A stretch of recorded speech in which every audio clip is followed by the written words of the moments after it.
Hey everyone, welcome to episode number 9 of The Taste of Success. I am Mitch from Mitch's Kitchen, and today's guest is CEO and President of Nadamoo, Dan. How you doing, Dan? I'm doing well, Mitch. It's great to reconnect with you, man. Thank you. Yeah, our story of meeting in the first place was quite a fun one. So me and Shirin, we were doing road trip across America with Shirin's music, and it was at South by Southwest in Austin. Stumbled across this amazing party. It was really quirky. There was food on the table. We started tasting things, and we were like, "Oh, this ice cream's really good." Turns out it was a vegan ice cream, and you were there. So for those who don't know Nadamoo or have never heard of it, what is Nadamoo? Yes, so we are the first coconut milk based ice cream to market. We were founded. Our business was founded in 2005, right here in Austin, Texas. It also happens to be the home of the Whole Foods Market headquarter. And that's really, I mean, that's how we came to be. Super humble beginnings. Our founder decided to create this product for her sister, who had been diagnosed with lactose intolerance, could no longer consume dairy, could no longer consume gluten, but was an ice cream lover. And our founder, she had a background as a natural pastry chef, lots of plant-based knowledge in her portfolio, and really decided to use her background and her knowledge to create an ice cream product for her sister. And she ended up just stumbling upon a recipe that was so good that as she started sharing it with friends and family, and with the local Austin community, people were just blown away. They could not believe that the product that they had in their mouths was ice cream that wasn't made with dairy. Again, this is 2005. Really predated the dairy-free movement, predated the plant-based movement, and so it was basically unheard of, especially here in the state of Texas, for people to be consuming an ice cream product that tastes just like ice cream but had 0 cow in it, and hence the name Nadamoo as this recipe came to be known. But really, we had our big business breakthrough as our founder was here in Austin. She was at a local juice shop, and she was providing samples to whoever walked in the juice shop and would take a sample. And that very day, in walks a buyer from Whole Foods. Just like very serendipitous moment. The product didn't have a name yet. Our founder hadn't started a business yet. But in walks this buyer from Whole Foods into that juice shop that day, puts that product in his mouth, and just like I think today, as you were talking about Nadamoo on your Instagram account, his mind was blown, and that is like people's minds have been blown on our products every single. I'm sure today there's going to be somebody who for the first time tries Nadamoo or for the first time samples the product, and they're just going to be dumbfounded at how incredible, how creamy, how tasty this product is, and you really feel like you're not missing anything. So once again, that buyer comes in, he samples it, mind is blown, and very quickly tells our founder, look, if you can put this product into packaging, and if you can build a brand around it, we'll put it on the shelf at Whole Foods Market.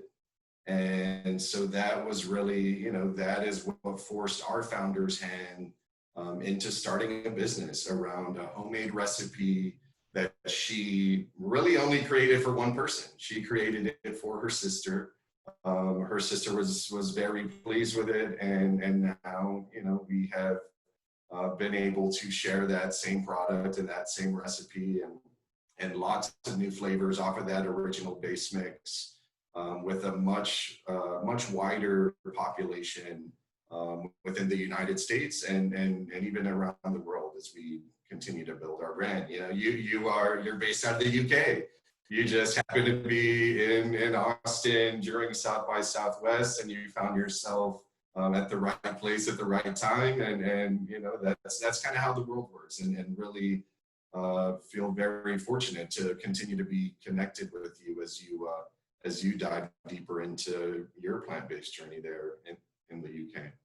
It's such a good story, and it's so fantastic to see how it's, as you said, it was an ice cream recipe designed for her sister, which is now in multiple stores across America. You've even got your scoop shops. So where did you get involved with the business in terms of you're not the initial person creating the ice cream? How did you get on board to be where you are now? Yeah, so I started at the ground floor. I graduated from undergrad here at the University of Texas with a degree in mechanical engineering. pretty interesting transition there from a very technical engineering background to the food business. But I was introduced. I graduated in 2007, moved to Madrid, Spain for about a year, and worked in renewable energy. Because again, as an Austinite, as a Texan, as a progressive Texan, I knew that I wanted to attach my work to the what I would call the industries of the future, the industries that would drive forward this world to a much more sustainable place. And so I started with renewable energy. Was in Madrid for about a 9 to 10 month stint. The work program that I was a part of lasted, I don't quite recall, I think it was like 6 to 7 months.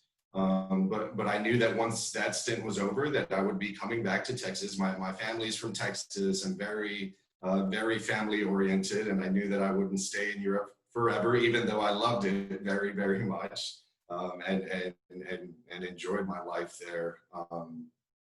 But as I ventured back to my life here in Texas and started trying to figure out what my next step was, I had to kind of really mindfully think about what it was that I gathered from my time in Spain that would help me take that next step. And so, some of the things that I had gathered, I knew still that I wanted to be tied to the industries of the future. What I learned working for that company in Madrid was that I didn't enjoy working for a massive corporation. I really feel like my day-to-day work was lost, was kind of lost in translation. Didn't really feel the effect of my impact on my work every day, and that's something that's important to me.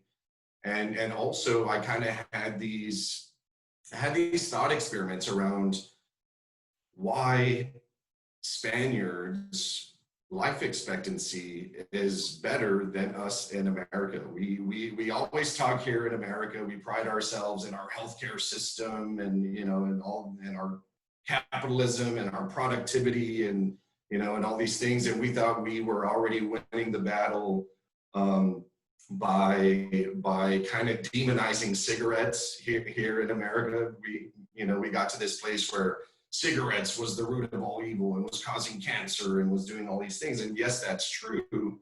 But in Spain, people were smoking a lot of cigarettes too. They were smoking a lot of cigarettes, but what were the other things that they were doing that were very different from what we do here in America? Well, their diet is substantially different. Their entire food system and their agricultural system definitely doesn't have wasn't industrialized to the same extent that things were here in America. Life in Europe is also very mobile. People walk a lot more. People don't drive around in their cars to the corner store that's a mile down the street. And so, as I'm thinking about all these things and reconnecting with my network here in Austin, a very close friend of my family, who was one of the initial people who was advising the founder of Nadamoo on how to get her business incorporated and how to get her business started. We were having breakfast one day, and I was talking to him about all these things, about all these problems that we had in America that I wanted to fix, and that I had kind of come to understand a little bit better. I was talking about sustainability, renewable energy, general health and wellness. And as we're having this conversation, I'm looking at this friend, And he just had this moment where he's like, I have someone for you to meet. And I was just like, okay, who should I meet? And he's like, there's this incredible local entrepreneur. She has this amazing dairy-free ice cream product called Nadamoo. And he's like, but I think what's most interesting is you and her are talking about all the same things. Y'all are passionate about all the same things. And he's like, I really think that you would benefit from meeting her. So I took him up on that offer and found myself in a meeting with the founder and her business partner. I'm basically hearing their business pitch and got to try the product for the first time. My mind was blown too.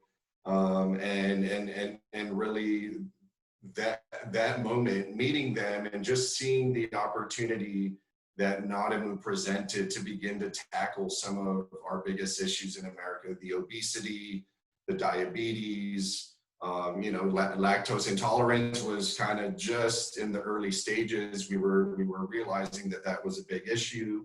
I really couldn't help but want to be a part of it. And so at that moment, really just started offering myself up. I'm like, look, I don't know anything about what y'all are doing. But I trust that my background as an engineer, which all you are as an engineer, is a problem solver. You're creatively solving through problems all the time. Just like I'm confident that there is some way that I can help you all, continue to scale this business. And I'd love to offer myself up. And long story short, they definitely needed some support on the bookkeeping side at that moment. I jumped in and started keeping the books in 2008. My first job with the company was as the bookkeeper. I would support the CFO and really kept the books nice and neat and started building a lot of the initial systems and processes and infrastructure that would allow us to more seamlessly begin to scale the business. And that's where I started.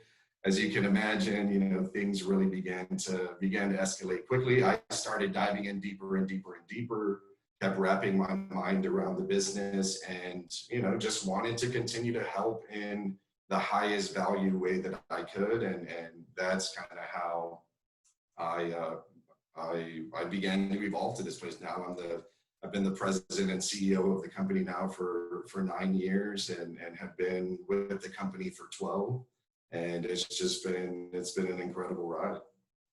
Yeah, well, you've obviously done a fantastic job working with them. From when we saw it at South by Southwest, it was already in Whole Foods, I believe, and it's now expanded to, is it sold in all across America or is it certain states?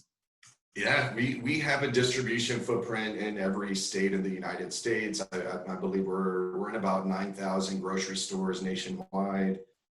We have some distribution now in Canada, so that's kind of our first jump into the international distribution. But we have so much work here to do in America at the same time that we ponder expansion into new markets. And we've always, I think we've always been really good at never getting too far ahead of ourselves. Like you really, if you want to build something right, and if you want to build something to last, you have to be patient and you have to be okay with building things organically and building things in a way where, the business can sustain itself over the long run. I think, when we approach tackling sustainability, it's a holistic approach to sustainability. It's sustainability of, the human, of the planet, of the animals, of business practices. Like we think like sustainability is a word that can be applied to so many different things in life. And as we approach growth and prosperity with our business, we want to make sure that everything we are doing attacks the sustainability issues of all kinds. Yeah, I saw your B Corp certified, was it, or something like Yes, that? Yeah, which is it's a huge undertaking. B Corp is it's probably one of the certifications that we're most proud of. We're really proud of our organic certification.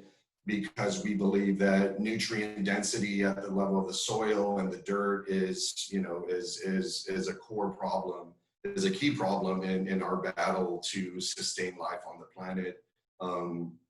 But to be certified B Corp, we are literally tying the infrastructure and the values of our company to values that put purpose sometimes above profit, right? Like it is, there needs to be a balance of that. We are a business. We owe it to our shareholders to generate profits, but we need to take a holistic approach to solving problems and putting our purpose and our values first, so that they begin to translate to profits that, again, are more sustainable for everybody that interacts with our brand. Yeah, such a fantastic stamp. I know a few UK companies that have either got it or working towards it. Like, it'll be something we plan to do in the future as we grow, like 100%. It's a no-brainer. We love what the B Corp kind of represents and stands for. And you do see it in a lot of plant-based businesses. It seems to be the ethical standpoint stems from the founders and the people involved, not only about the product or service they're doing, but also about the company, the welfare of everyone, and all practices. So yeah, it's a really fantastic.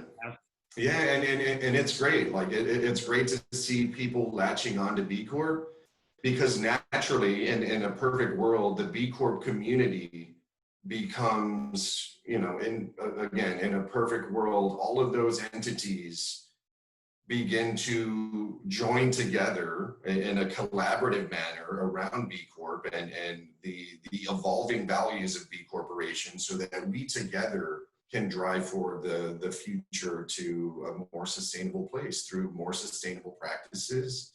And I think that's key to this movement as well. It's like, Nadamoo does not want to be the only dairy-free ice cream on the market.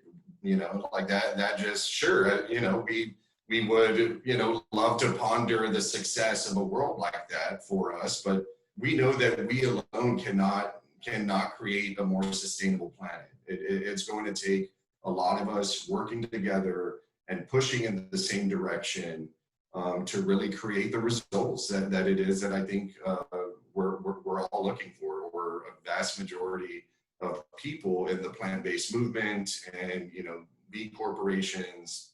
We are all pushing toward a better, more sustainable future for all of us. Yeah, that moves me nicely on to the next question. So as Nadamoo was a very early adopter into the plant-based scene, especially the ice cream scene, what's your view on the industry nowadays compared to when it was back in 2008 when you joined and got involved with the company, to where we are right now and where it's going in the future? Yeah. I mean, what I can say, it has changed. It's changed a lot, as I'm sure you're aware. We were very, very early to the movement. We were, some of the pioneers pushing really, really hard against beginning to open people's minds up to the way that things can be in the future. And us and a lot of others, it definitely wasn't just Nadamoo. A lot of others have been pushing for this for a long time. Before it was sexy, before all the money started rushing in and realizing that there were financial opportunities to be had here, which, that's fine. I mean, it's a part of the evolution. So there have to be people that go out there and lay the groundwork and start pushing against the powers that be and against those external forces to build a market and create the demand that is large enough to then get the financial people aligned with where the future of the industry and the demand is going. And when the money starts flowing in, like, things can happen a lot more quickly. A lot more marketing dollars get pushed out there into the world, and the masses are now being marketed to in ways that Nadamoo alone could never do. Like we are building our brand more sustainably, more organically, And we're not going to go out there and spend, you know, $100 million on, you know, on digital advertising and commercials, and because we don't need to. Our product tastes good. You know, we just need to get people to try it once. And once they try it that one time, it's going to be in their steady rotation of frozen dessert products that they begin to buy. And so, you know, we don't feel like, we feel like sometimes when the capital rushes in, they can begin to, without fully understanding what they are doing, they can begin to create results for specific companies or entities that I personally believe are not sustainable. Like, you know, sometimes when you go from 0 to 100 million in revenue in three years, because you just like pump so much money out there into the world and, you know, flooded your brand to the market to buy market share. That's great. Like that's, you know, that's a great fast growth story. But what happens after that? What happens at some point when you have to normalize your operational practices and your marketing practices, and then see what level of business you can sustain from there? Sometimes those same companies that go 0 to 100 million steadily just start dropping off. And you know, what sounded like an amazing investment story in business, you know, business rocket ship moment is short-lived. And you know, so I think our capital needs to get better. I think our capital needs to get better at understanding how to support the businesses that, you know, that are trying to balance those purpose and those profits, and find a way to drive growth stories forward in a more sustainable manner. And so I think we're kind of at this interesting moment in the evolution of the movement, where, you know, we're still learning. We're going to find out what really works, what's going to work long term, and what's not. And the money is really good at finding out how to correct their mistakes when they lose money. And we just, you know, we want to continue to hold a space in the category that, you know, that supports the rise of really fast growth companies, but also understands that those more organic, more sustainable growth stories might be the longer term success plays that really drive forward this movement over a longer period of time.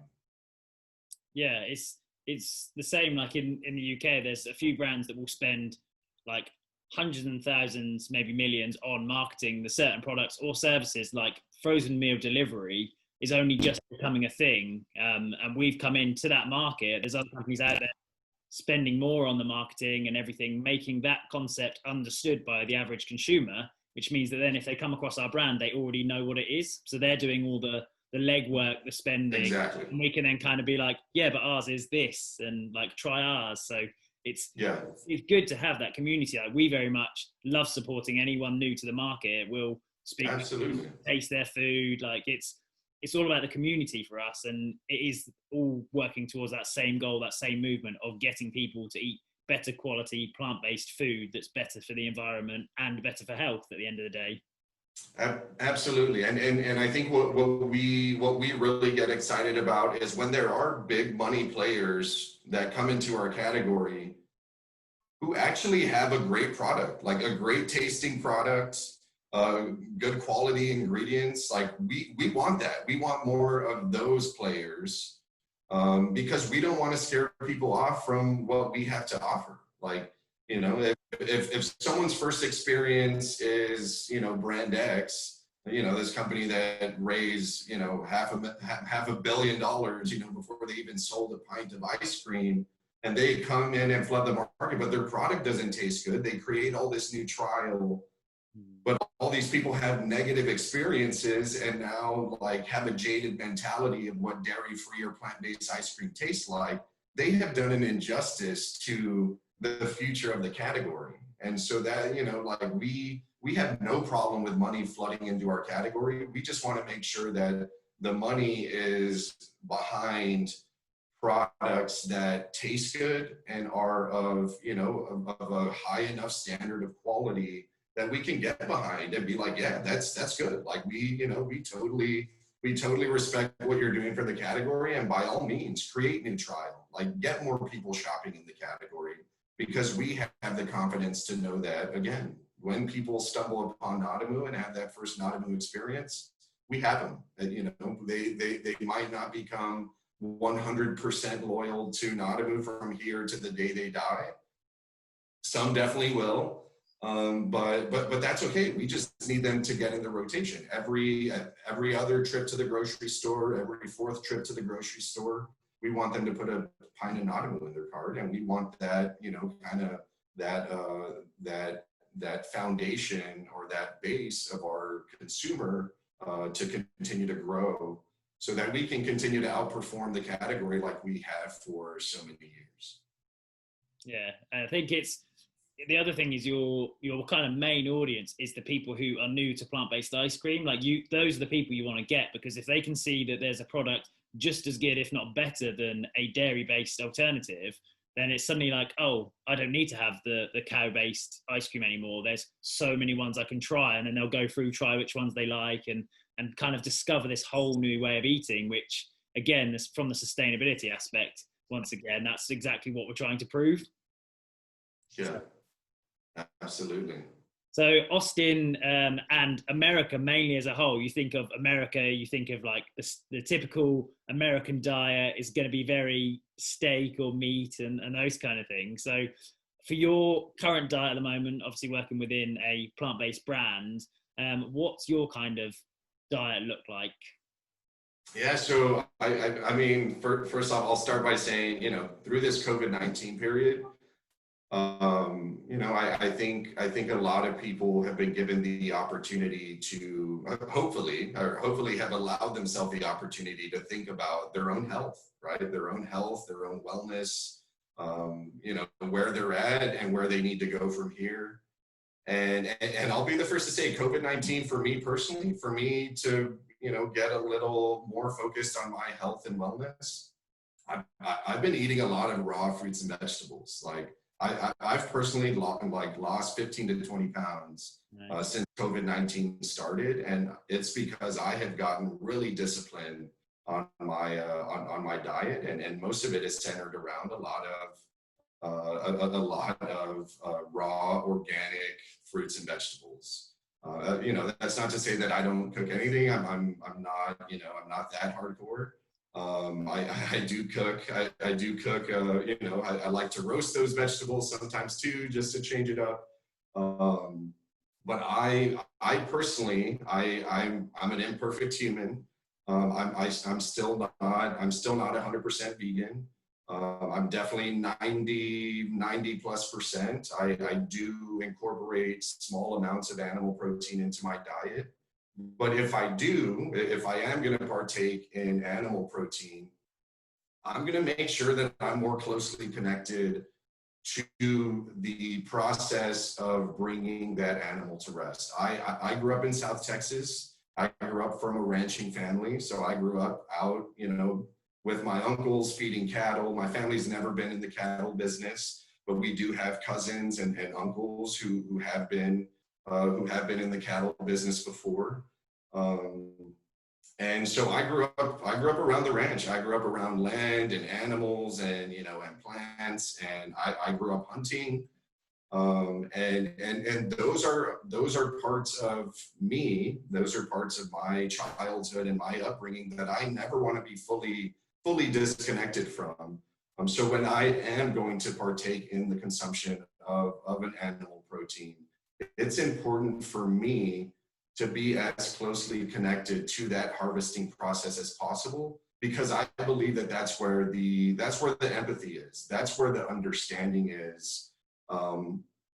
That's where we can begin to understand how us and the animals and the plants and the land, we are all here together. We're all here to sustain life with one another. And I'm not going to put animal protein in my body that I was disconnected from, that I have no connection to or no understanding of how that animal was brought to rest, what kind of life it lived before it was put on my plate.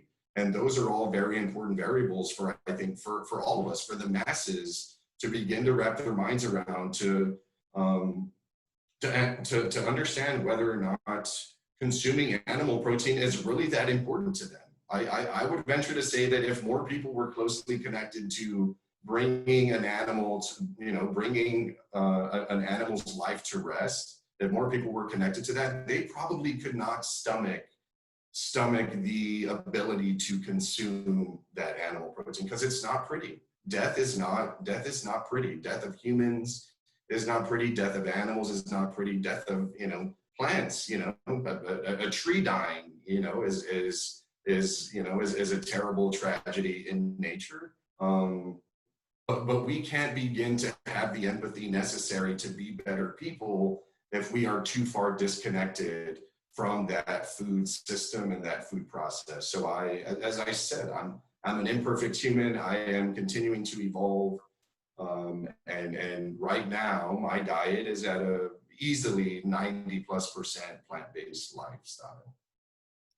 That's a really interesting, as you said, with the connection part, because I think a lot of people, it is a real disconnect. Like they see the videos and it's, oh, I can't watch that, or no, I go to the supermarket, I'll buy it, or oh, I buy it from the butcher, whatever it is. But I'm buying sausages, I'm buying a burger. You're not buying cow or chicken. You're just buying the name of it. So I think actually, like you said, having that connection, at least you know what you're partaking in and what you're consuming. And as you said, you're always looking to progress and perfect.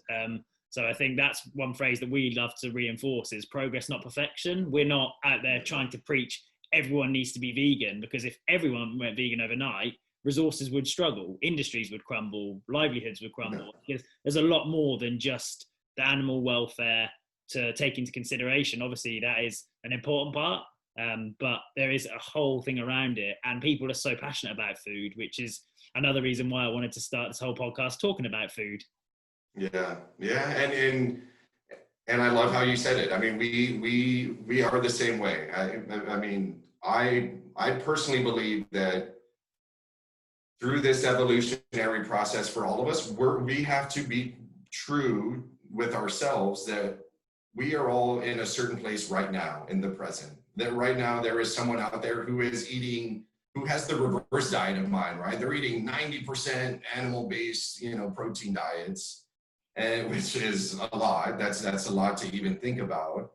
But we have to respect where they're at. Like we have to respect where they are at in this moment, and hope that we can begin to have conversations with that person so that they can begin to evolve their diet and their lifestyle away from a way too animal-based and animal-intensive diet to consuming more plants. Wherever anybody is at this moment, where we need to come through is being open to having conversations and understanding that everybody is imperfect. We are all imperfect people, and we are all hopefully evolving toward better versions of ourselves.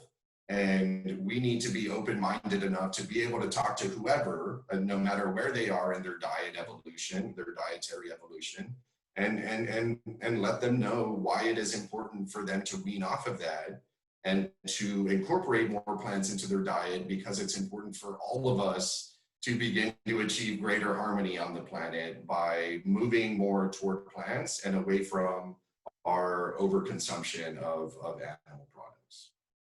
What are your views on the plant-based meat alternatives? And are there any out there that you have blown your mind in terms of that flavor and enjoyment and texture to go, yeah, that is spot on? Well, first off, I mean, I'm like, I might as well be a Beyond Meat employee right now.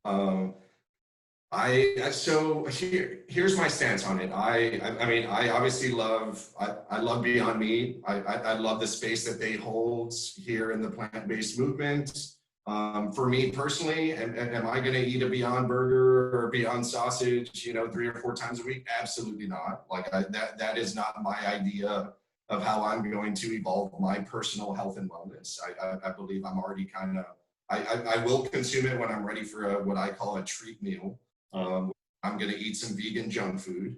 Like that's where I will go. I will support Beyond Meat because I really like their people. I've gotten to know their founder and his business partners and a lot of team that they built around their Beyond Meat platform. And I think they're good people, and I want to support good people who are doing good work to evolve the plant-based movement.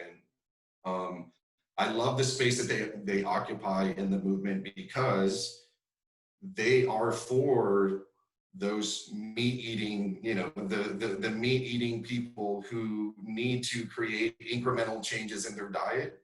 I feel like Beyond Meat is a great trade-off from that beef burger to the plant-based burger, and that is the space that they hold in the world is they are going to help convert the meat eating consumers to the plant alternatives of those burgers, and the burgers taste so good that it's going to be a mindless transition, and that's what we're all trying to do here. That's the same thing we're trying to do through ice cream. If people can eat our Nadamoo product and have a dairy ice cream like experience or better, then they can begin to understand, like, wow, this is so much better for me, and I don't feel like I'm missing out on anything. I've always felt like Beyond Meat is the burger equivalent of what Nadamoo is to ice cream. And I think we all kind of hold a different space, and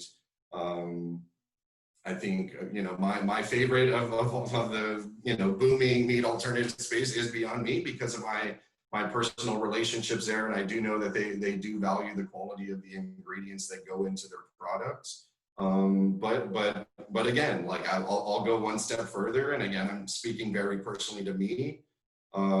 It's not going to be a staple of my diet because I am to the point where, as I touched on, I'm eating more raw fruits and vegetables. And in this 4-month period during COVID-19, I know how much better I feel right now. And I know that I have gotten to a much more efficient weight over the course of 4 months. As I said, lost 15 to 20 pounds. And I know that I am moving in a direction that I want to continue leaning into, and all the, whether it's Impossible or Beyond or, whoever else, I respect the space that they hold. It's just not personally for me. But I want them to be the brands that begin to transition people away from meat animal-based diets to plant-based diets through really good tasting meat alternatives. Yeah, I agree with Beyond Meat and Impossible, what they're doing, not only for the average consumer, but for the industry, working with places like KFC or the massive burger chains. And they're proving the concept to say that there are people out there that want these alternatives. They still want a flavor enjoyment of something that is like meat, but it's not. And that's the one thing that a lot of people who are non-vegan try to, or don't seem to get their head around is, well, why would you not just buy a burger or buy this? Like, why would you want something that looks like it's from an animal? But it's not. You're trying to get the flavors, the smokiness, the bite, the juiciness, like all these things. The texture, yeah. And it's that enjoyment side, which is part of food, that if you can nail that, then that's part of the battle won. We've definitely had burgers over the years of being vegan that they're just crumbly or dry, or there's nothing to them. And yeah, it is amazing to see the amount of investment going into the alternative meat and the alternative protein world, from everything from just pea protein itself to any source nowadays. It seems to be just but yeah, and I think again to touch on what Beyond Meat has done specifically with their IPO and their launch into the public market, like what that does for the mass investor, the mass consumer. Like, it just becomes, when you get into that into the traditional media realm, and everybody's talking to you on whether it's Fox News or CNBC or whatever on CNN. Like when you hit mainstream media with a product concept and everybody starts talking about it, like that, we need that. The plant-based movement needs that in order to accelerate the rate at which we are able to impact people's lives and impact, again, what's most important in all of this is sustaining life on our planet.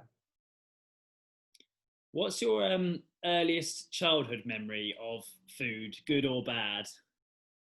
Yeah, I've actually I've told this story before, and again, going back to my ranching family roots, and you know, going back to the days where you know, we have a nice little house out there at the ranch, and my uncle and some of my first cousins, they're all incredible cooks. They're really great on the grill. We have all sorts of, you know, cooking apparatuses out there at the ranch. And one of my favorite food memories, again in South Texas, very meat heavy diets. I mean, we're almost like Midwesterners, just like we eat Mexican food though. Like we're eating the beef fajitas, chicken fajitas, a lot of tortillas. Like we don't eat a lot of vegetables. Like Mexicans in their diet, you know, there's beans. Beans is like the kind of plant protein of our heritage, but it's a lot of rice and beans and tortillas, a lot of carbs, a lot of meat, very little vegetables. So that's how I grew up. And you know, and to imagine where I've evolved to now, like a lot of people from my hometown, they're like, what are you talking about? Like what happened to you? You know, have you been brainwashed? But going back to this ranch story, I mean, we have what's called a barbacoa pit, which I mean, I don't really know a fair translation, but to be quite honest, what barbacoa is, it's a type of meat. It's essentially the cow's head. You take cow's head. It's basically like cheek and tongue. And there's this whole production around it. And my uncle and my cousin would build this. We had this pit that's about 4 to 6 feet into the ground. It has a cover on it. You basically build an oven in the ground. You build a fire over it once the cow's head is in there. And you leave it. We would sit around the fire. We would tell stories and, you know, talk about the family, talk about the ranch, talk about, you know, the history of how of how we came to be and how we came to come to this moment sitting there on our family's beautiful ranch property out in South Texas. And we're just sitting around the fire and enjoying each other, which I think is one of the beautiful things about food. It brings people together. You know, people share stories, share pieces of themselves with other people, and this was all centered around a beautiful outdoor campfire. That when it's time to go to bed, we go off to bed, and then we wake up the next morning, and usually my uncle and one of my cousins, who are the best cooks up from the group, they had already been up early. They had removed the cow's head out of the fire, out of the oven, and from that you begin to pull apart the meat. It's cheek meat, it's tongue meat, and you make breakfast tacos. We call them breakfast tacos here in Texas, with that meat. But just like the entire production of it. And, you know, being outdoors, which is, you know, at the epicenter of my life still, just like getting out into the outdoors and enjoying nature and enjoying family and enjoying the ritual of just cooking or you know, to be honest, I'm a terrible cook. So I can't take any credit for the work that they did to make us these incredible breakfast tacos that next morning. But for me, aside from how delicious the end result was, what I recall most is the camaraderie that was built within our family around those moments that I really feel strongly about help drive our family into the future. It keeps us closely connected. It keeps us bonded, and you know, that's how we want to lead our family into the future, is by staying close, staying connected, sharing stories, and really keeping the ranch and keeping those moments at the at the epicenter of our lives, and make sure that that continues to be, continues to be of value to us as we continue to evolve into the world. Yeah, it's quite like a family ritualistic. Like I could see why that would stick with you, and it's nice to kind of hear these stories, regardless of what it is that's being prepared. So, other than that experience, has there been a restaurant or a time abroad where you've had a phenomenal food experience that's also stuck with you? Yeah, I'm a self-proclaimed foodie. Like I love food. When I travel, it's really important to me to connect with culture, to connect with culture through food. But again, because that often means consuming right now in the world we live in, as you travel abroad, travel to Europe, there's still so much of the traditional dishes that are a custom of the culture are based in animal protein. So when I travel, to be absolutely honest, like I end up consuming more animal protein than usual again, because I want to connect with the culture through food and understand what the rituals are there within specific cultures, whether it's Spain or Greece or the UK.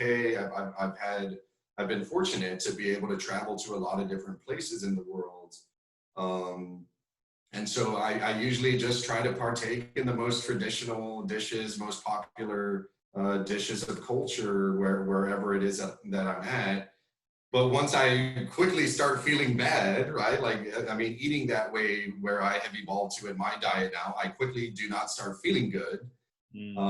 And so then I start pushing my new culture, my new way of life on the people wherever it is that I'm at, and that's when I'll start, asking, do you have anything plant-based, or do you have anything, that doesn't have animals in it? And still, what is sad to me is that you can go to these places and ask these questions, and so many people are still like, what are you talking about? Like that this is crazy. Like you're being super high maintenance. Yeah. Why? And I'm just like, no, this is the way, this is the way of the future. And if you all do not start offering up things on your menu that allow people like myself to travel and consume a little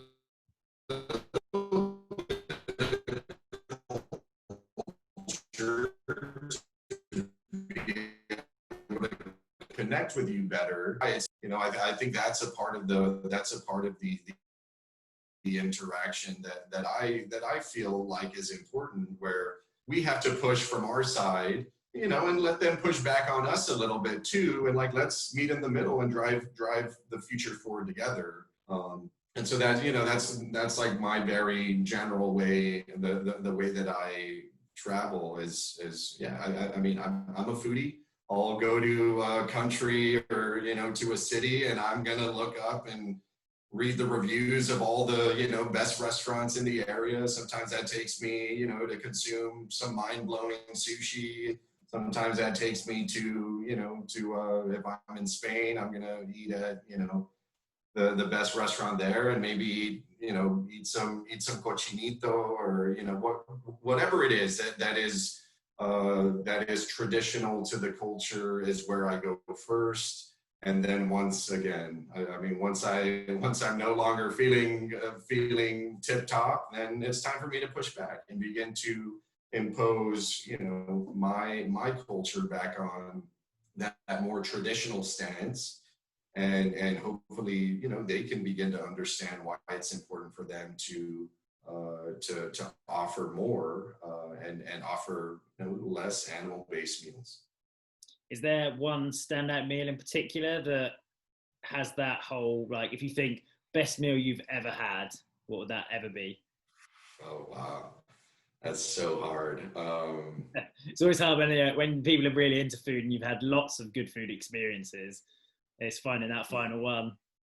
Yeah, one of I've had a lot of really memorable meals. The first one that kind of pops into my head was is out in Napa, out in the wine country here in the U.S. It's called Bouchon. It's a Thomas Keller restaurant. I mean, it's just we were there for my birthday. I want to say maybe like 34th or 35th birthday. I have a cousin that works out in the wine country. And so he was living out there in Napa and made a reservation for my birthday at this restaurant. And I mean, it was mind blowing. Like there was like a salmon. We started out with like a salmon rillette. And I mean, I'm super adventurous when it comes to trying new things. And but when you have a really great meal experience coupled with, some good wine, I mean, and then, and then again, like back to my ranch story, like the experience is also adds to that. Who was I with?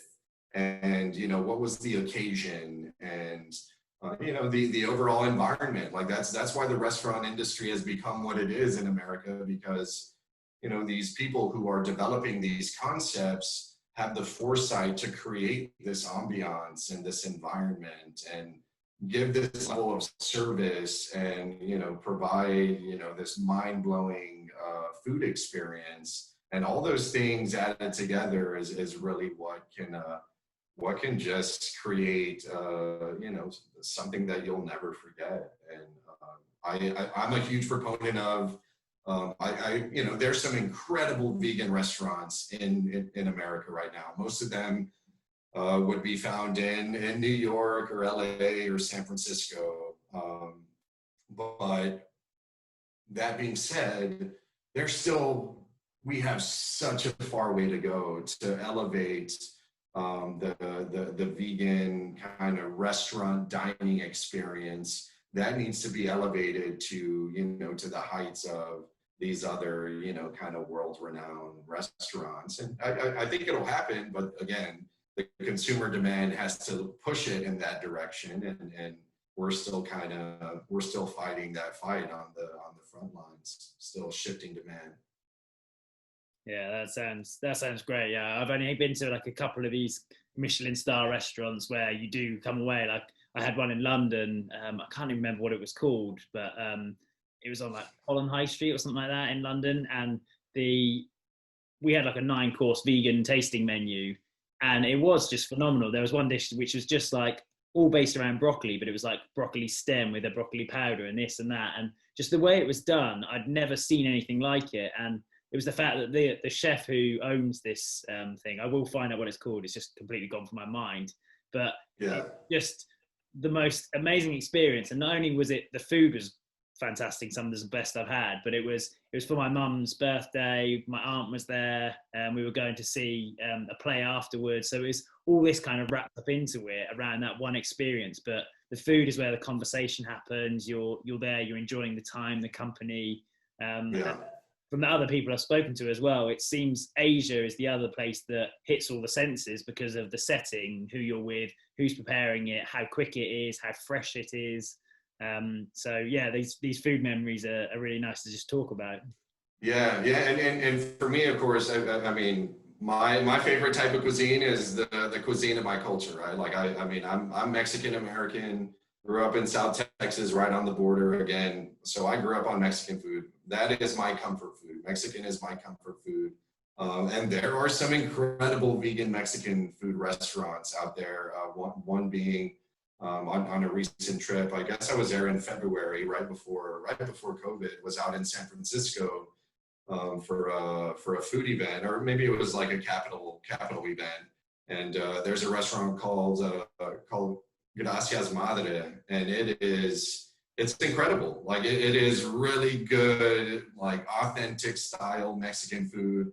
They do put a healthier spin on a lot of things. Like there's like sweet potato in there, and they incorporate a lot more vegetables. But a lot of the flavors and the salsas and the tortillas and everything they put together is so well executed that like me being a Mexican food snob, I will turn my nose up at some bad Mexican food for sure. But I, like it's incredible to see the embracing of the plant, to have a fully vegan Mexican restaurant and be delivering at such a high level on the product side for, for the consumer at the restaurant.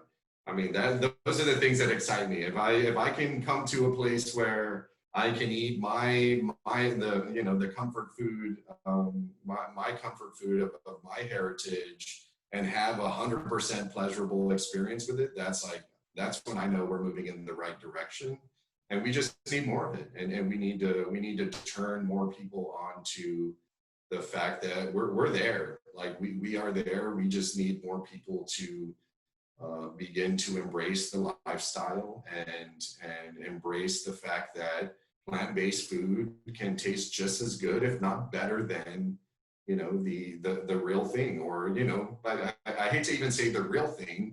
It's only real because that is the way that, our food system was created, or that's how things evolved and got pushed onto us.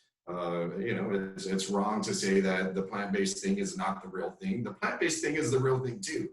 The plants are what all the animals that we've been consuming are eating anyway.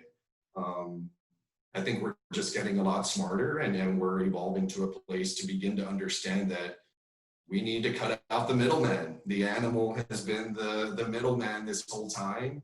We've been letting them eat all the plants, and then we've been eating them. And the protein source, the energy source is actually from the plants. And as long as we can get them to taste like the things that we grew accustomed to after so many years, that's when we'll really start winning and pushing people toward where you and I are right now. Perfect. Yeah, definitely. I think that's really key.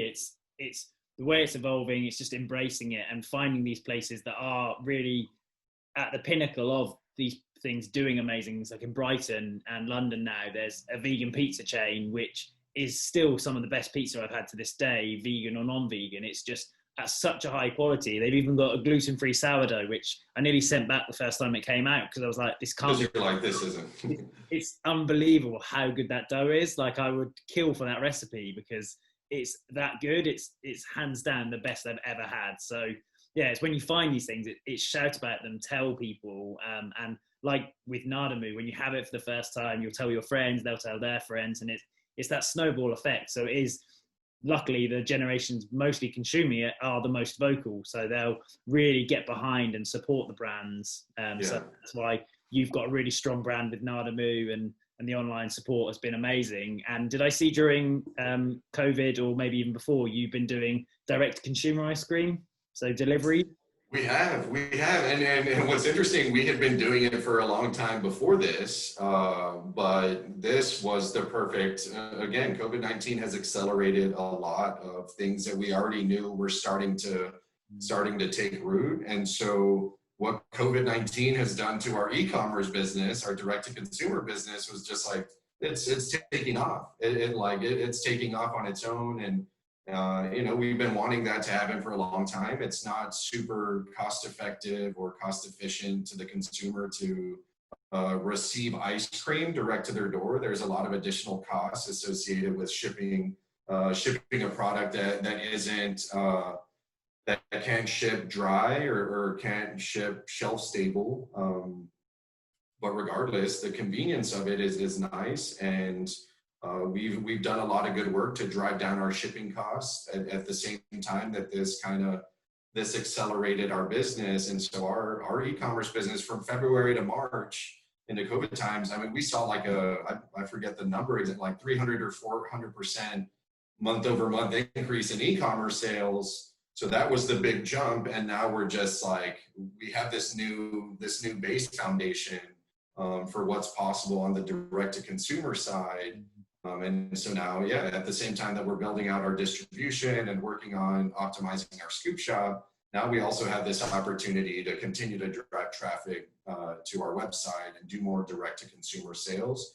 Because what's important to us is having that relationship with our customer. We want to have that direct line of communication to the people that support us. The people that really support us at the end of the day are the people who are willing to spend the money, you know, the $5.99 on a pint, or you know, $4.99 or $6.99 in some cases here in America. Those are the people that are directly supporting us, and we want to make sure that we have that direct line of communication to them, because they are our everything. The customer is everything to us, and the only way to really begin to let them know that is to you know, to do a better job of communicating directly to them. And that's what we do on social media. That's what we're doing with our direct to consumer business. That's what we're doing with our email marketing. And yeah, we again, this is an organic deal that we're doing. We're trying to do it sustainably. And we just want to continue to let our customer know how very grateful we are for their support through the years. And we believe that that's how we're going to continue to build our base and build our business. Are there any plans to come to the UK? I mean, absolutely. We firmly believe that Nadamoo needs to be everywhere in the world. We're going to continue to work our butts off to make sure that that's the case. There's no kind of short-term things in the works to get distributed in the UK. We have put some feelers out and started to talk to some potential partners on the ground. It sounds like in the UK, it's really important to get the food item manufactured in the country. Therefore, we would probably have to find a good manufacturing partner there to really make sure that we can hit the market in the way that's going to have the greatest impact. And if that's what's important to the UK market, then that's the way that we are going to want to do it when it's time for us to move in. We're going to want to make it there. We're going to want to distribute it there. And we want to, every single market that we begin to interact with, we just want to create the greatest amount of impact as we can. And the best way to do that when dealing with a market you don't understand all the way, is to align yourself with some on-the-ground partners and make sure that from day one, when you decide to break into that market, you have the pieces in place to ensure that you can be successful. Oh, count me on board. I'm in whenever that happens. Like, I want one of the first pints in the UK. Like, sign me up, because I am still, to this day, I think it is one of the best ice creams I've ever had. So if you're listening in America or Canada and you can get your hands on some and you haven't yet, go buy it right now, because it is absolutely delicious. So before I ask the final question, because I know you are obviously a very busy man and you'll have things to be getting into. Where can people find you or Nadamoo online, both if they want to ask you questions directly or find out more about where to buy the brand? Yeah, so I mean, what's most important, there's only so much we get to cover in this piece, but I'd highly recommend anybody listening to this to go to our website first. Like, go to our website. We just launched a brand new one. It's beautiful. Our team is really excited about it. It just launched about a month ago, really. So brand spanking new website. It's www.nadamoo.com. Go poke around, look at our flavors, look at our story, look at our commitment to our farmers and their sustainability stories. It's really important for us to align ourselves with farmers who are on the ground also implementing these sustainability measures that we're discussing. And yeah, just try to get a feel for who we are and what we're doing. There's very quick and easy ways to engage the brand directly via email from the website. So yeah, again, just poke around, feel free to ask any questions. If you'd like to contact me directly, I'm always I make myself as available as possible. Feel free to email me directly, daniel@nadamoo.com, with whatever you're interested in. And also, I mean, you can follow me on Instagram. I do, that's probably the social media channel that I personally spend the most time on. I try to not spend too much time on social media because it can get in the way of my productivity. But I do. I mean, people reach out to me there all the time, and I'm always open to engaging anybody in conversations or discussions around our brand, around me personally. And so my handle there is simply at Nadamoo Dan. Reach out to me there. Again, name is Daniel Nicholson. I have a Twitter account too, which is also at Nadamoo Dan. On Facebook, my name is Daniel Nicholson. You can find me there. And yeah, would love to hear from anybody, whether you've tried our product, whether you'd love to try it in the future. It is our job to listen to people and to, to hopefully create a solution for whatever it is that you are looking for. And we're always happy to. That's a part of our mission. We care about people, about planets. We care about animals and the sustainability of life for all of us here. So thanks so much, Mitch, for creating this space and for allowing me the opportunity to share a little bit of our story. I thank you. Yeah, you're very welcome. You're very deserving of more people's airtime if they've never heard of you, because I really love what you guys have achieved in the short 5 years that we've been following your journey since tasting it. And yeah, if there are any ice cream manufacturers listening, then get involved. Please make this happen. So final question is, you've lived your long life, you've achieved everything you've wanted, and it's your final meal before you move off to whatever the next phase of your life may be. What would you have for your starters, mains, dessert, and possibly to drink? Dude, I mean, I actually don't eat that much. I don't eat too much. So I think what I would do, I'd crush a full pint of Nadamoo. I would crush maple pecan is my absolute favorite flavor. And yeah, I think as my journey continues and wherever wherever the next steps come, this 12-year experience to date has been incredible and has been, I've lived some of the greatest moments of my life in these first 36 years. And I would absolutely indulge in a full pint, which is only about, I mean, a full pint of maple is probably somewhere around 500 to 550 calories for the entire pint. I would just crush one without batting an eyelash. Just dive in, no shame. Because it's that good, and the quality of the ingredients in it are such that you can do that.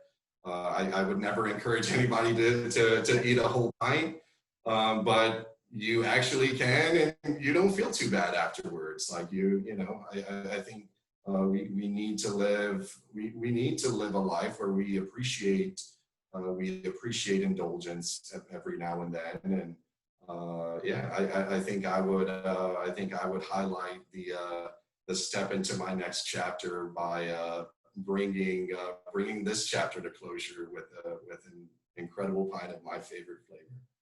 That sounds fantastic. Well, again, thank you so much for your time, and to anyone that's been listening, please do go check out Nadamoo, and Dan himself, amazing guy. So big love, and thank you so much. Awesome. Thanks so much, Mitch. I appreciate it, dude. Have a good one. Bye-bye.